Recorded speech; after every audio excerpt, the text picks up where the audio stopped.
Welcome to Not Milk Never Milk. Subscribe if you're lactose intolerant. In this video, I will explain how to use a top dead center tool. Understanding top dead center, or TDC, is vital for any engine work.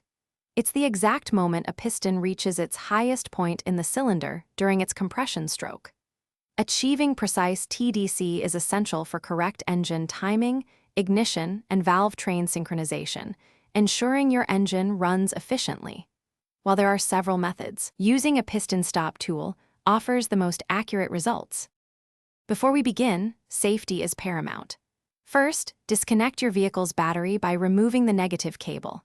Next, locate cylinder number 1, typically closest to the crankshaft pulley, and carefully remove its spark plug. Now, gently thread your piston stop tool into the spark plug hole by hand. Ensure it's snug but not over-tightened, as this tool will temporarily prevent the piston from reaching its full travel. With the tool in place, slowly rotate the engine's crankshaft in a clockwise direction using a wrench on the crank pulley bolt. Continue until the piston gently contacts the stop tool. Make a clear mark on your harmonic balancer at this exact point. Then, rotate the crankshaft slowly in the opposite, counterclockwise direction until the piston again contacts the stop tool. Mark this second position on the balancer. Now measure the distance between your two marks on the harmonic balancer. The precise midpoint of these two marks represents your engine's true top dead center.